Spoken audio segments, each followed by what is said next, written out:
Livro A Matriz Divina, Parte 2. Título: A ponte entre a imaginação e a realidade, como a matriz divina funciona. Capítulo 3.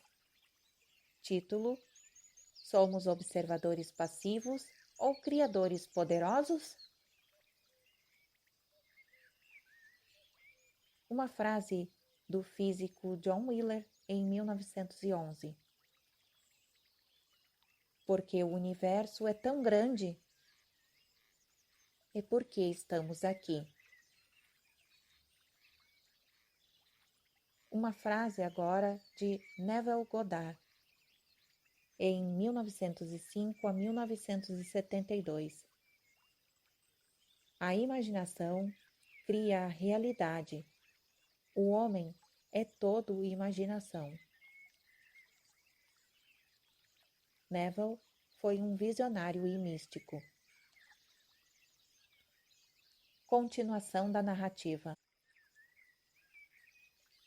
Em 1854, o chefe Seattle, de uma tribo indígena, avisou aos legisladores em Washington que a destruição da vida selvagem na América do Norte provocaria efeitos que iriam além da época em que viviam e ameaçaria a sobrevivência das gerações futuras.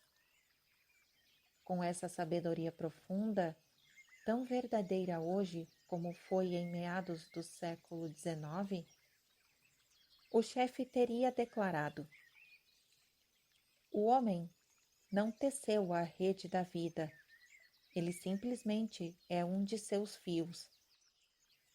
Seja lá o que ele fizer à rede, estará fazendo a si próprio.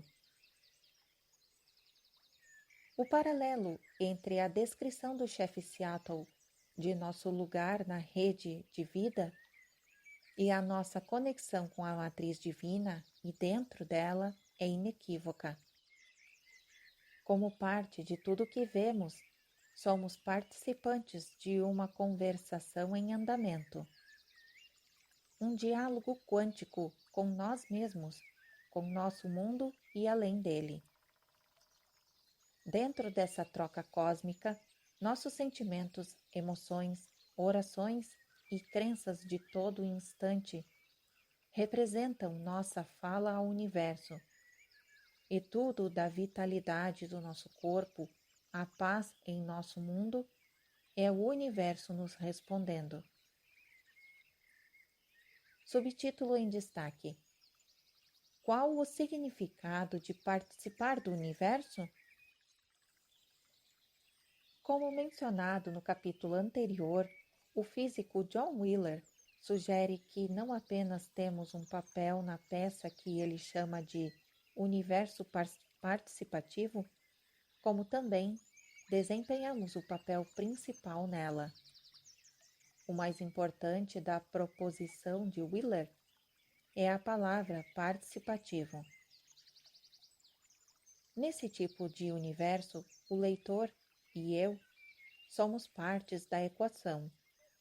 Ambos fomos capazes de catalisar os eventos de nossa vida e de participar das experiências que criamos. São coisas que acontecem ao mesmo tempo. Somos partes de um universo cujo trabalho encontra-se em andamento.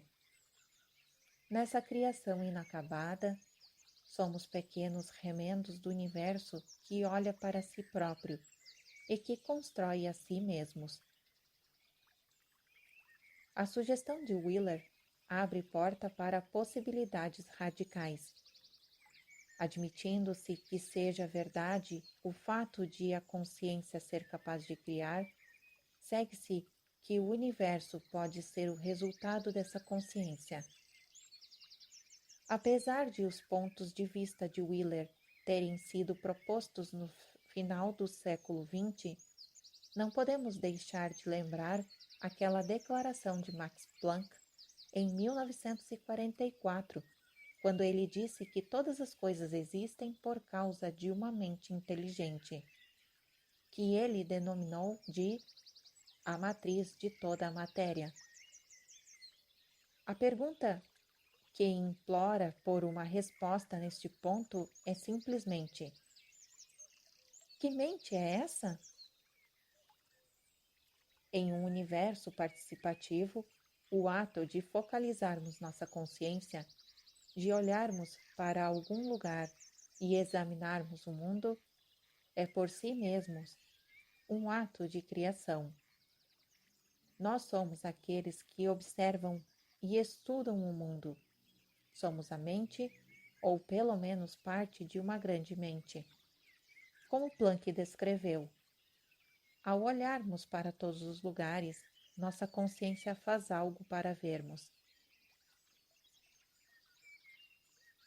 Princípio número 5. O ato de focalizar nossa consciência é um ato de criação. A consciência cria. Em nossa busca para encontrarmos a menor partícula de matéria e na pesquisa de definirmos os limites do universo, essa relação sugere ser bem possível que não encontremos nenhuma coisa e nem outra. Não importa até que ponto prescrutemos o mundo dos quanta, do átomo, ou a que distância penetremos na vastidão do espaço exterior, o ato de olharmos, tendo a expectativa de que algo existe, pode ser precisamente a força que cria algo para vermos. Um universo participativo. Exatamente o que isso subentende? Admitindo que a consciência verdadeiramente crie, quanto de poder nós realmente temos para mudar o mundo? Essa pergunta tem uma resposta surpreendente. O visionário do século XX de Barbados, conhecido simplesmente pelo nome de Neville, talvez tenha sido quem melhor descreveu nossa capacidade de tornar sonhos em realidade e de fazer a imaginação influir na vida. Por meio de seus muitos livros e palestras, em termos simples e francos, ele compartilhou seu grande segredo de como navegar pelas muitas possibilidades da matriz divina. Olhando da perspectiva de Neville Goddard, tudo o que experimentamos, literalmente tudo o que nos acontece ou que é feito por nós, é produto de nossa consciência e nada além disso. Ele acreditava que nossa capacidade de aplicar essa compreensão por meio do poder da imaginação era tudo o que se interpunha entre nós e os milagres da nossa vida. Assim como a matriz divina fornece o invólucro para o universo, Neville sugere ser impossível que qualquer coisa aconteça fora dos limites da consciência. No entanto, é fácil pensarmos de outra maneira. Logo depois dos atos terroristas de 11 de setembro em Nova York e Washington, o que todos começaram a se perguntar foi: por que eles fizeram isso conosco? Ou o que nós fizemos a eles? Vivemos durante uma época da história em que é muito fácil ver o mundo em termos de eles e nós, e de nos surpreendermos com o fato das coisas ruins acontecerem às pessoas boas. Caso realmente exista um único campo de energia interligando tudo no mundo, e se a divina matriz funcionar como as evidências indicam que ela funciona, não se poderia falar em com eles e conosco. Somente o nós caberia ser dito. Desde os temíveis e odiados chefes de Estado até as pessoas de outros países que tocaram nosso coração e inspiraram nosso amor, nós estamos todos interligados do modo mais íntimo que se possa imaginar. Pelo campo da consciência, a incubadora de nossa realidade, com a qual juntos podemos criar e curar ou a dor, a paz ou a guerra. Isso poderia muito bem ser a consequência mais difícil que nos mostra a nova ciência. Poderia também ser origem da nossa sobrevivência, da nossa cura mais completa. O trabalho de Neville nos lembra que talvez o maior de todos os erros na maneira como vemos o mundo seja ficar considerando as razões externas dos altos e baixos da vida. Ainda que certamente existam causas e efeitos que podem levar aos acontecimentos de cada dia, eles parecem se originar de uma época e de um lugar que aparentam estar completamente desconectados do momento presente. Neville compartilha um ponto crucial do maior mistério, referente ao nosso relacionamento com o mundo no qual vivemos. A principal ilusão do homem é a sua convicção de que existam outras causas além do seu próprio estado de consciência. O que isso afinal significa? É a questão prática que surge naturalmente quando falamos em viver em um universo participativo. Quando inquirimos quanto poder realmente temos para operar mudanças na nossa vida e no mundo, a resposta é simples e encontra-se a seguir. Princípio número 6. Temos o poder necessário para fazer todas as mudanças que quisermos. Essa capacidade de ficar disponível para nós, dependendo de onde colocarmos nosso foco e de que forma usamos o poder da nossa consciência. Em seu livro O Poder da Conscientização, Neville nos oferece um exemplo depois do outro de histórias de casos que demonstram, sem sombra de dúvida, como precisamente isso funciona. Retive na memória uma das mais pungentes dessas histórias durante anos. Era sobre um homem na casa dos 20 anos que havia recebido um diagnóstico de rara doença cardíaca que seus médicos acreditavam ser fatal. Casado e com 2 filhos pequenos, era admirado por todos os que conheciam e tinha todas as razões do mundo para tirar partido de uma vida longa e saudável. Quando pediram a Neville para vê-lo, o homem já havia perdido peso assustadoramente e estava reduzido praticamente a pele e osso. Estava tão fraco que até mesmo conversar lhe impunha um sacrifício. Mas apesar disso concordou em simplesmente escutar e assentir com a cabeça enquanto ouvisse as crenças que Neville compartilharia com ele. Da perspectiva de nossa participação em um universo dinâmico e envolvente, somente poderia haver uma solução para o problema, uma mudança na atitude e na consciência. Pensando nisso, Neville pediu ao homem para experimentar se sentir como se já estivesse curado. Como o poeta William Blake sugeriu, existe uma linha muito fina entre imaginação e realidade. O homem é todo imaginação. Assim como o físico David Bohm disse que este mundo seria uma projeção de eventos em um reino mais profundo da realidade. Blake continua: tudo o que vemos, embora pareça ser do exterior, é do interior. Está em nossa imaginação, da qual este mundo mortal nada mais é do que uma sombra.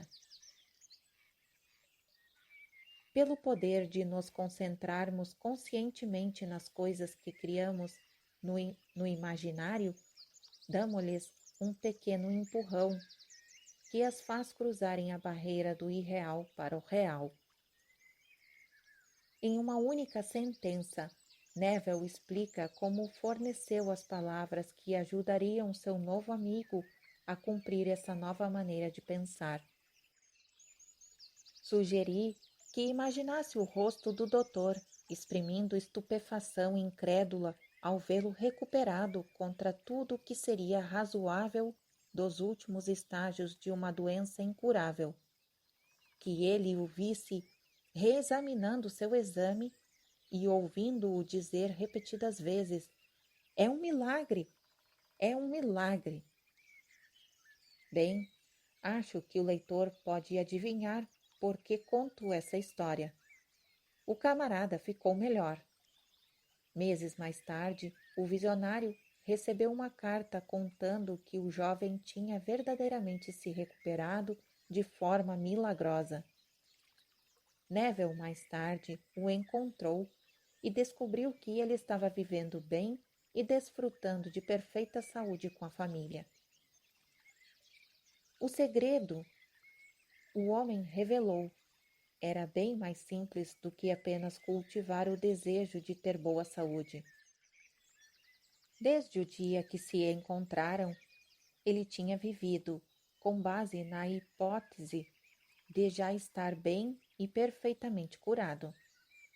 E encontramos aqui, então, o segredo de impulsionar nossos desejos íntimos do estado de imaginação à realidade da nossa vida do dia a dia.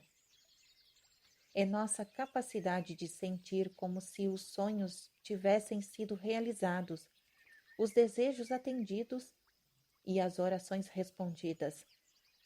Dessa maneira, ativamente compartilhamos daquilo que Wheeler chamou de universo participativo. Subtítulo em destaque: Viver da resposta. Entre a situação de trabalhar para obter um resultado e a de pensar e sentir os efeitos do resultado, existe uma diferença sutil, embora poderosa. Quando trabalhamos para a obtenção de alguma coisa, encetamos uma jornada sem fim e sem retorno.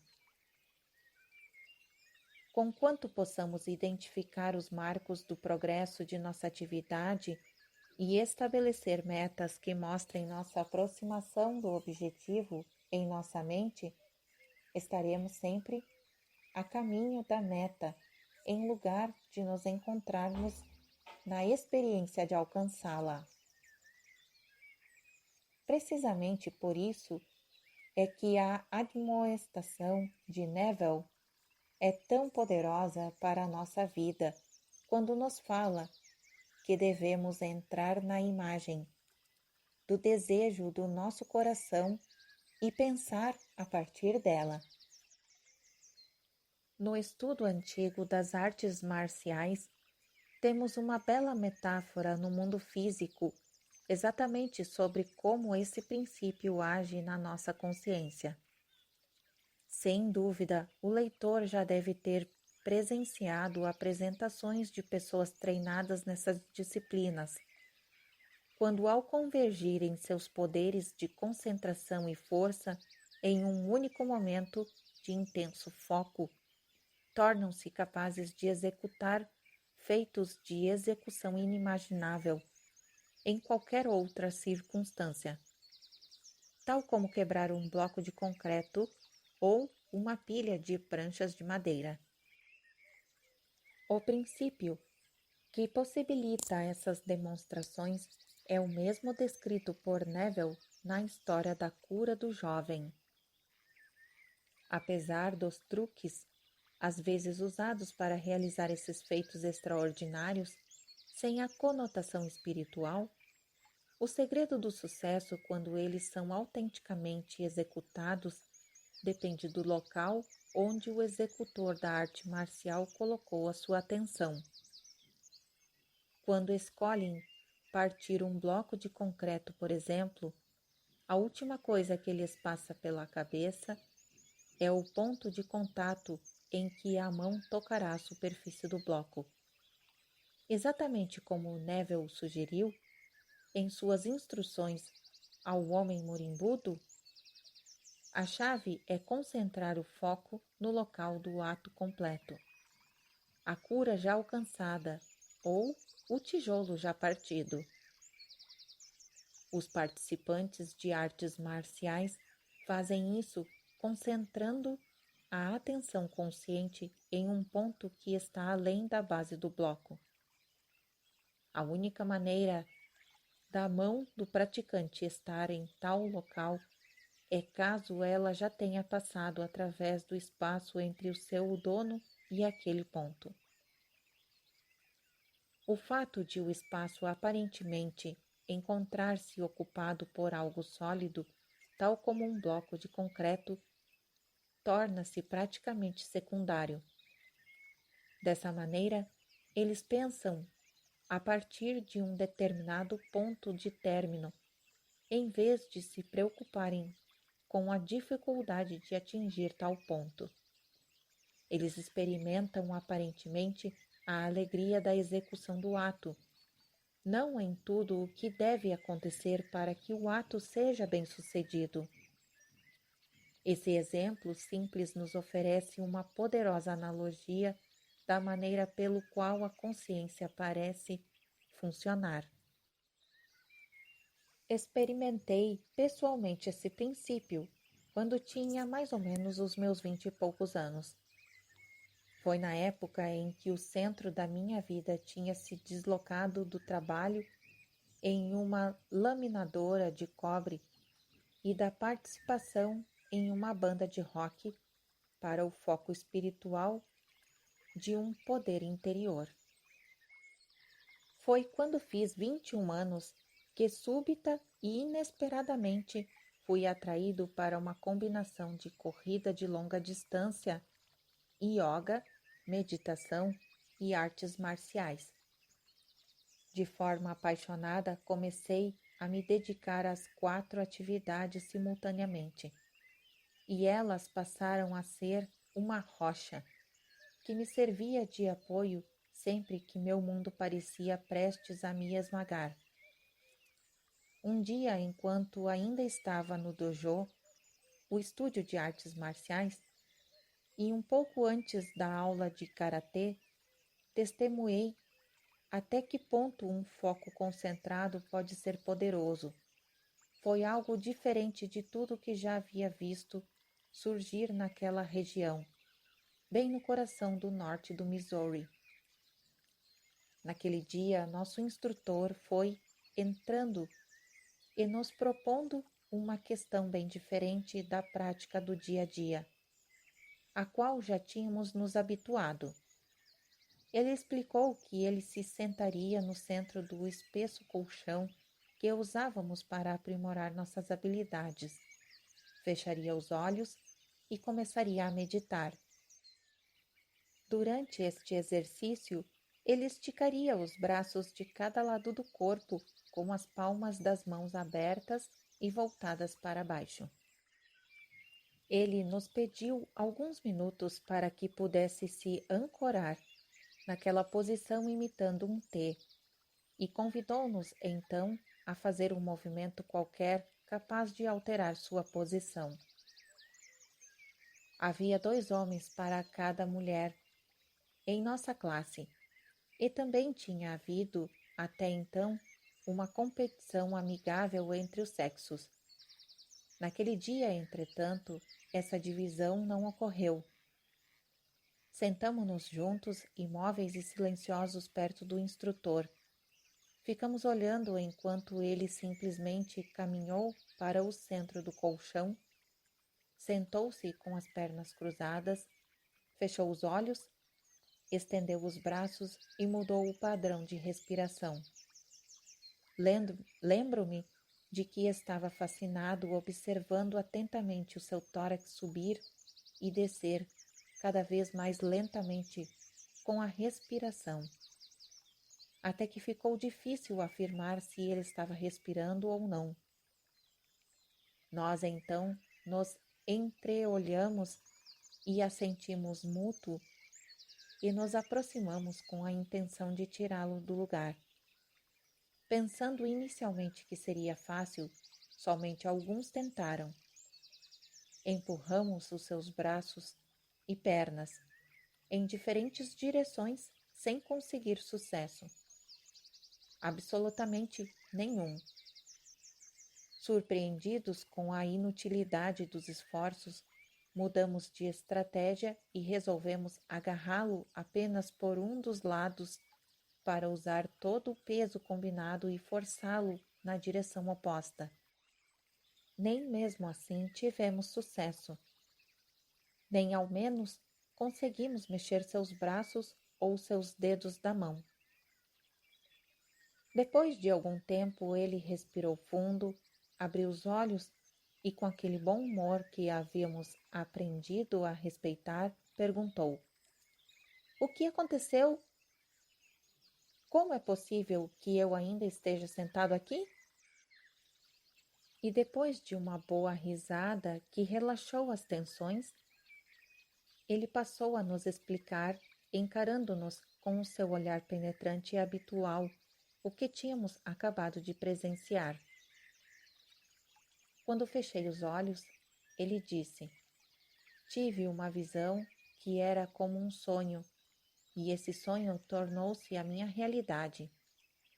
Imaginei duas montanhas, uma de um lado do meu corpo e a outra do outro lado, enquanto eu mesmo ficava no chão entre os picos." Enquanto ele falava, imediatamente mentalizei a imagem na minha mente e senti que ele, de algum modo, nos imbuía com uma experiência direta de sua visão. Preso a cada um dos meus braços, ele continuou: "Vi uma corrente que se prendia ao topo de cada montanha. Enquanto as correntes estivessem lá, eu estava ligado às montanhas de uma maneira que não poderia ser alterada por nada." Nosso instrutor olhou em volta e viu o fascínio que suas palavras provocavam em nossos rostos. Com um largo sorriso, ele concluiu: "Nem mesmo uma classe cheia dos meus melhores alunos pode mudar meus sonhos." Com uma breve demonstração durante uma aula de artes marciais, esse belo homem tinha nos proporcionado uma experiência direta do poder de redefinir nossos relacionamentos com o mundo. A lição tinha sido menos sobre a reação que o mundo nos mostrava e mais sobre criar nossas próprias regras para o que decidíssemos experimentar. O segredo aqui é que nosso instrutor estava se sentindo como se já estivesse fixo em determinado lugar do colchão. Durante aqueles instantes, ele viveu dos resultados de sua meditação, até que resolvesse romper com as correntes que criara na imaginação. Nada poderia movê-lo. E foi precisamente isso que descobrimos. Nas palavras de Neville, a maneira de realizar esse feito era fazer de seus futuros sonhos um fato presente. Em uma linguagem não científica que soava quase que direta demais para ser verdadeira, ele nos disse precisamente como isso deveria ser feito. Por favor, não se deixe enganar pela simplicidade das palavras de Neville quando ele sugere que tudo o que precisamos para transformar nossa imaginação em realidade é assumir o sentimento que nosso desejo foi satisfeito. Em um universo participativo fabricado por nós mesmos, por que deveríamos esperar que fosse tão difícil ter o poder da criação? Subtítulo em destaque: Muitas possibilidades. Uma realidade. Por qual razão o modo como pensamos e nos sentimos acerca do mundo teria algum efeito nos acontecimentos que ocorrem em nossa vida? Como o simples fato de fazer de nossos sonhos futuros um fato presente pode mudar o curso dos acontecimentos que já foram desencadeados? Por exemplo, se tudo indicar que nosso mundo está a caminho de uma guerra global, será que tal conflito deverá necessariamente ocorrer?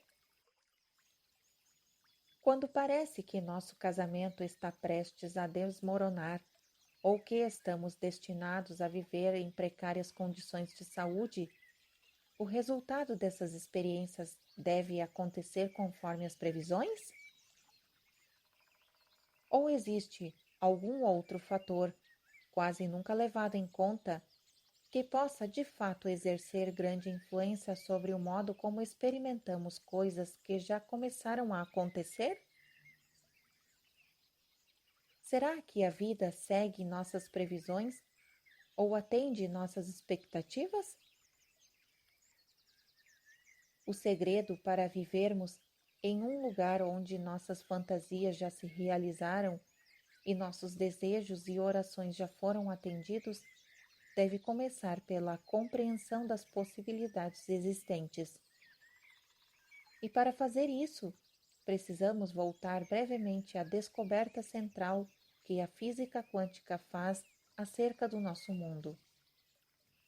A física quântica foi tremendamente bem-sucedida ao descrever o comportamento das coisas menores que o átomo. Tão bem-sucedida, de fato, que um conjunto de regras foi criado para descrever o que podemos esperar que aconteça nesse minúsculo mundo invisível. Conquanto as regras sejam poucas e simples, elas também podem parecer estranhas quando descrevem o que as partículas fazem na escala subatômica. Por exemplo, elas nos dizem: as leis da física não são universais, porque nas pequenas escalas as coisas se passam diferentemente do comportamento observado no mundo cotidiano. A energia pode expressar a si mesma como onda ou como partícula, algumas vezes como ambas. A consciência do observador determina como a energia se comporta. Entretanto, por melhor que essas regras sejam, é importante não perder de vista que as equações da física quântica não descrevem a existência real das partículas. Em outras palavras, as leis não podem nos dizer onde as partículas se encontram e como elas agem enquanto estão lá. Elas descrevem somente o potencial para a existência das partículas, isto é, onde elas podem estar, como elas poderiam se comportar e quais propriedades elas poderiam ter. E todas essas características se desenvolvem e mudam com a passagem do tempo. Essas coisas são significativas porque nós somos feitos das mesmas partículas descritas pelas regras. Se pudermos compreender melhor a maneira como elas funcionam, talvez possamos nos conscientizar de possibilidades mais amplas para o modo como nós trabalhamos. E aqui reside um segredo para compreender o que a física quântica está realmente nos dizendo sobre nosso poder no universo. Nosso mundo, nossa vida e nosso corpo existem como tal porque são escolhidos, imaginados, de um mundo de possibilidades quânticas. Se quisermos mudar alguma dessas coisas, devemos, em primeiro lugar, começar a vê-las de outro mundo. E para fazer isso, precisamos selecioná-las de uma sopa de muitas possibilidades. Aparentemente, em nosso mundo, somente um desses potenciais quânticos pode se tornar o que experimentamos como nossa realidade. Na visão do meu instrutor de karatê, por exemplo, ele pôde se observar em determinado momento fixado no colchão, e ele estava realmente fixado. Ninguém foi capaz de movê-lo.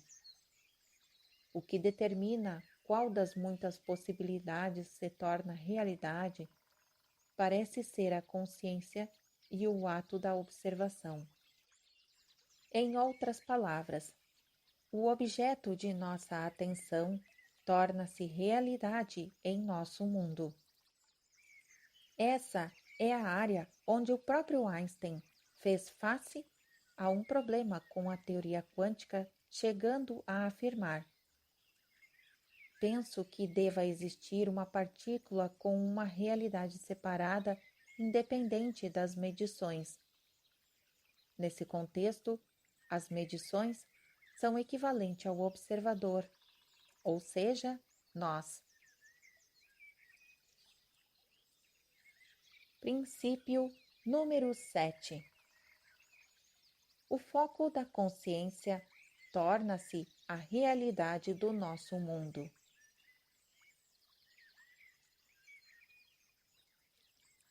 Sem sombras de dúvidas, nosso papel no universo ocupa o centro da questão e por que o mundo quântico funciona da maneira como parece funcionar.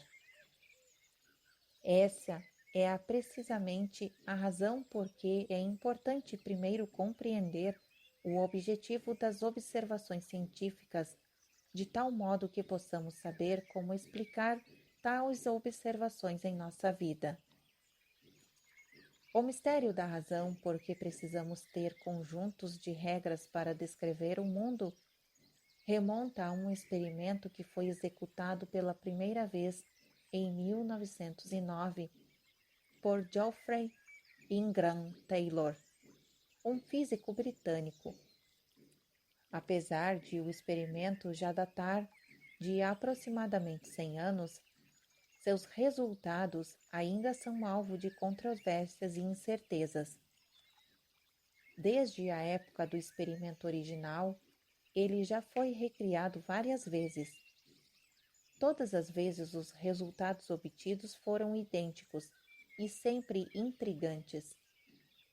O experimento, conhecido pelo nome de dupla fenda, implica na projeção de coisas tais como partículas quânticas através de uma barreira onde existem dois pequenos furos, e na medição da maneira pela qual esses objetos são detectados depois de atravessarem as aberturas na barreira. O bom senso indica que se as coisas se iniciam de um dos lados da barreira como partículas, deveriam permanecer como partículas durante o experimento e terminar como partículas no fim. Entretanto, a experiência demonstra que algo do muito extraordinário acontece em algum ponto entre o lugar de onde partem as partículas e o lugar onde elas chegam. Os cientistas descobriram que quando um elétron, por exemplo, passa através de uma barreira com uma única abertura disponível, ele se comporta exatamente como esperaríamos que se comportasse. Ele começa a terminar a jornada como partícula. Nenhuma surpresa acontece nesse caso. Em contrapartida, o mesmo elétron faz o que parece impossível quando são usadas duas fendas. Ainda que comece a jornada como partícula, um evento misterioso ocorre com o elétron ao longo do caminho. Ele passa através de ambas as fendas ao mesmo tempo, como apenas uma onda de energia seria capaz de fazer, formando um tipo de desenho no alvo. Esse é um exemplo de comportamento que os cientistas chamam simplesmente de anomalia quântica. A única explicação para o fenômeno é que a segunda abertura, de alguma maneira, força o elétron a se mover como se fosse uma onda, embora ele ainda chegue ao destino exatamente como começou a jornada, como uma partícula. Para fazer isso, de algum modo o elétron tem de perceber que a segunda abertura existe e que se encontra à sua disposição. E é nesse ponto que entra o papel da consciência. Como se presume que o elétron não possa realmente saber de alguma coisa no sentido mais rigoroso da palavra, a única outra fonte de consciência presente é a da pessoa que observa o experimento naquele instante. O que se pode concluir a essa altura é que o conhecimento de que o elétron conta com dois caminhos à sua disposição está na mente do observador, e é o ato consciente de observar que determina seu percurso. O que se pode concluir desse experimento é que algumas vezes os elétrons se comportam exatamente como seria de se esperar. Quando o fazem, as regras para o nosso mundo diário, onde é tudo individualizado e separado, aparentemente podem ser aplicadas. Entretanto, nas outras vezes, os elétrons nos surpreendem e procedem como ondas. Quando isso ocorre, os elétrons exigem regras quânticas para explicar seu comportamento. Temos então oportunidade de ver nosso mundo e a nós mesmos de uma nova perspectiva, porque isso significa que somos parte de tudo e que a consciência desempenha um papel-chave no universo. Historicamente, os cientistas seguem duas teorias principais para explicar os resultados do experimento de duas fendas. Cada uma das duas teorias tem seus pontos fortes e apresenta alguns aspectos que fazem mais sentido do que outra explicação. No momento da redação deste livro, ambas ainda não passam de teorias, e uma terceira possibilidade foi proposta mais recentemente. Examinemos brevemente as três interpretações. Subtítulo em destaque: A interpretação de Copenhague. Em 1927, os físicos Niels Bohr e Werner Heisenberg, do Instituto de Teoria Física em Copenhague, na Dinamarca, tentaram dar uma explicação para a anomalia quântica revelada pelas novas teorias. O trabalho que desenvolveram ficou conhecido como a interpretação de Copenhague. Até o momento, essa é a interpretação mais aceita do porquê das partículas quânticas agirem da maneira que fazem. De acordo com Bohr e Heisenberg, o universo existe como um número infinito de possibilidades sobrepostas. Elas se encontram em uma espécie de sopa quântica, sem ter uma localização precisa até que alguma coisa aconteça e fixe essas possibilidades em um determinado local. Essa alguma coisa é a consciência da pessoa, o simples ato de observação. Como o experimento prova quando olhamos para alguma coisa tal como um elétron se movendo através de uma fenda em uma barreira, o próprio ato de observação é o que aparentemente transforma uma das possibilidades quânticas na realidade. Nesse momento, tudo o que vemos é a versão do que nós estivermos focalizando. Pontos a favor. Essa teoria foi exatamente bem-sucedida na explicação do comportamento das partículas quânticas como observadas nos experimentos. Pontos contra. A principal crítica a essa teoria, se é que ela assim pode ser considerada, é que ela sugere que o universo somente se manifesta quando alguém ou alguma coisa o observa. Além disso, a interpretação de Copenhague não se leva em consideração o fator gravidade. Subtítulo em destaque: A interpretação dos muitos mundos. Observação: aqui o autor apresenta mais algumas imagens como demonstração para o que acabamos de ler. Também deixarei estas imagens no Telegram. Continuação da narrativa.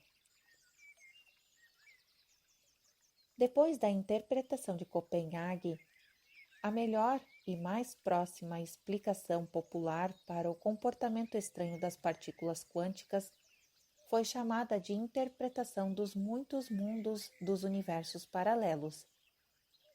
Primeiramente proposta em 1957 pelo físico Frank Everett III, da Princeton University, essa teoria conquistou tremenda popularidade, tendo sido bastante apoiada, porque parece abordar muitos dos aparentes mistérios do mundo quântico.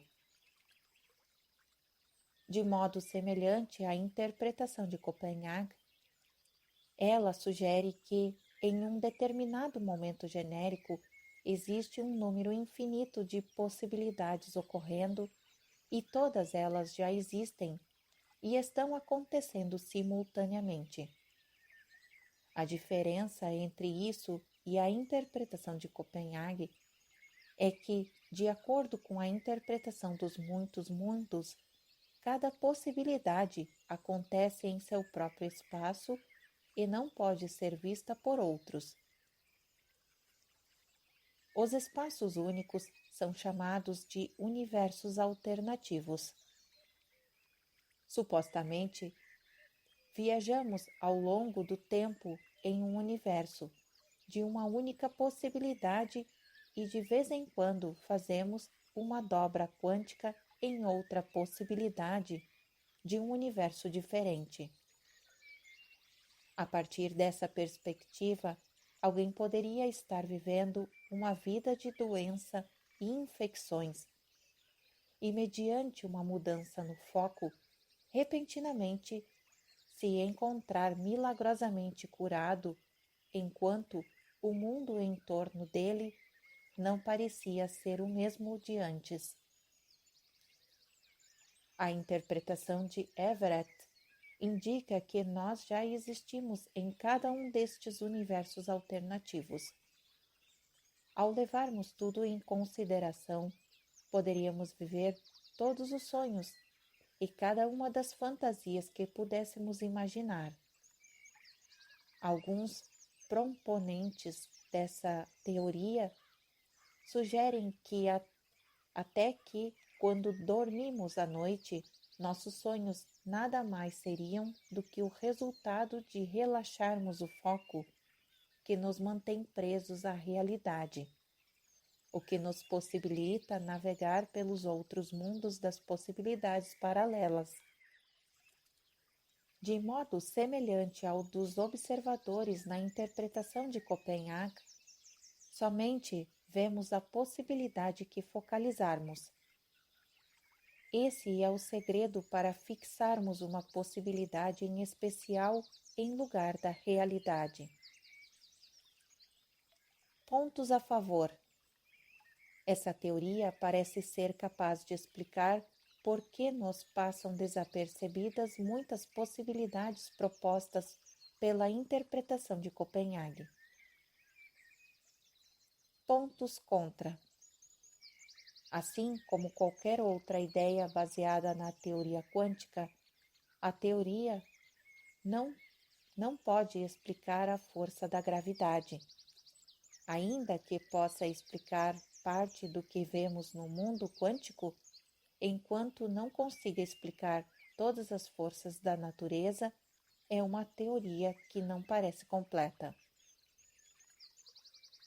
Nos últimos anos, uma terceira teoria foi proposta, que parece abordar as limitações tanto da interpretação de Copenhague como a interpretação dos muitos mundos. Essa teoria, conhecida como a interpretação Penrose, recebeu o mesmo nome do seu autor, Sir Roger Penrose, professor de matemática na Oxford University. Sua proposição é que a força da gravidade que a física quântica tantas vezes ignora, na verdade, é a grande responsável pela manutenção do universo em uma estrutura coesa. Subtítulo em destaque: Interpretação de Penrose. Semelhante às propostas das outras interpretações, Penrose acredita que muitas possibilidades ou probabilidades existam na escala quântica. Entretanto, sua teoria dá outra explicação para o que ancora uma determinada possibilidade em nossa realidade. Penrose propõe que as possibilidades quânticas de outros domínios sejam uma forma de matéria. Como toda matéria cria gravidade, todas as possibilidades teriam seu próprio campo gravitacional. Entretanto, é necessário energia para manter isso, e quanto mais energia as probabilidades exigir, mais instável ela será. Como é impossível sustentar energia suficiente para manter todas as possibilidades ativas para sempre, em algum momento elas vão se colapsar para um estado único, o mais estável dos estados, aquele que percebemos como realidade. Observação. Novamente, o autor apresenta mais algumas imagens que também colocarei no Telegram para ficar mais fácil a visualização. Continuação da narrativa. Pontos a favor dessa teoria. O ponto forte desta teoria é que, pela primeira vez, existe uma preocupação em examinar a força da gravidade. O único fator que separa as ideias de Einstein das teorias quânticas é essa força central e trazida para a existência da realidade. Os pontos contra desta teoria. Talvez o ponto mais fraco da teoria de Penrose, caso possa assim ser considerado, seja o fato de seus críticos acreditarem que ela pode não ser necessária. Ainda que a teoria quântica seja somente uma teoria, até o momento ela tem sido 100% bem-sucedida na previsão dos experimentos quânticos. Portanto, já temos uma teoria viável para explicar a realidade. A interpretação de Penrose fornece também isso, ao mesmo tempo que considera o fator da gravidade, considerado pelas outras teorias. Subtítulo em destaque. Então, qual é a teoria conclusiva? O físico teórico Michio Kaku, coautor da teoria unificada das supercordas, pode ter sido quem melhor descreveu o dilema da física quântica quando disse: muitas vezes afirma-se que de todas as teorias propostas neste século, a mais tola é a teoria quântica. Alguns dizem que a única coisa de fato estabelecida sobre a teoria quântica é que ela sempre afirma ser inquestionavelmente correta.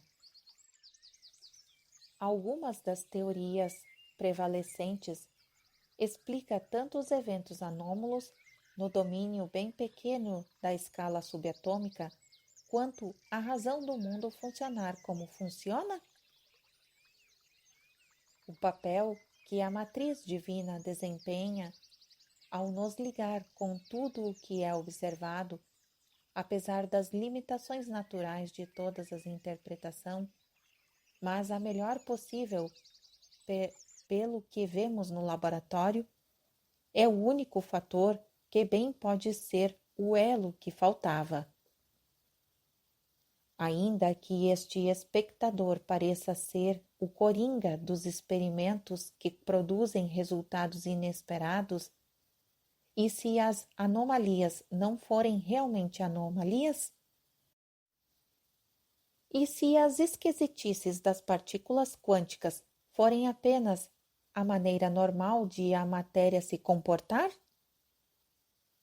Será possível que tudo da informação que viaja mais rápido do que a velocidade da luz, as duas coisas que existem ao mesmo tempo no mesmo lugar, esteja realmente nos mostrando nosso potencial e não nossas limitações?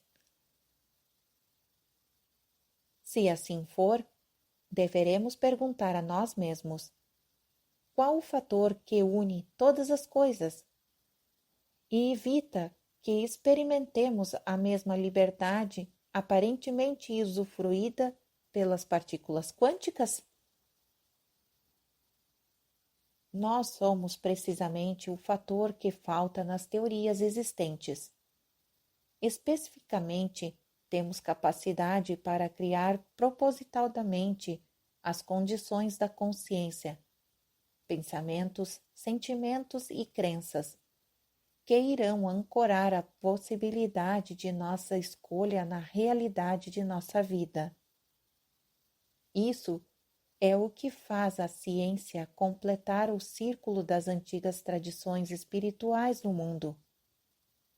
Tanto a ciência como o misticismo descrevem a força que conecta todas as coisas, mantendo-as unidas e nos dando poder para influenciar o comportamento da matéria e a realidade propriamente dita, simplesmente por meio do modo como percebemos o mundo em torno de nós. A questão é que existe grande variabilidade na importância que as diversas tradições espirituais e principais correntes científicas dão às descobertas do mundo quântico. Pelas razões descritas anteriormente, a grande maioria dos físicos acredita que o comportamento dos elétrons e fótons tem pouco a ver com o modo de vivermos nossa vida no dia a dia. As tradições antigas, por outro lado, sugerem que é por causa da maneira como as coisas funcionam na escala subatômica que nós podemos mudar nosso corpo e mundo. Se isso for verdade, então o que acontece no domínio quântico tem tudo a ver com nossa vida diária. Como dizia José, meu amigo nativo-americano no Canyon, não precisamos de máquinas para criar os efeitos milagrosos que presenciamos nas partículas quânticas. Pelo poder de nossa esquecida tecnologia interior, somos capazes de curar, de estar em 2 lugares ao mesmo tempo, de exercer a visão remota, de nos conectarmos telepaticamente, de escolhermos a paz e de muito mais coisas ainda. Tudo recai na nossa capacidade de focalizar a consciência, grande segredo de nossas mais antigas e prezadas tradições. Observação: a continuação da narrativa do capítulo 3 continua no próximo áudio.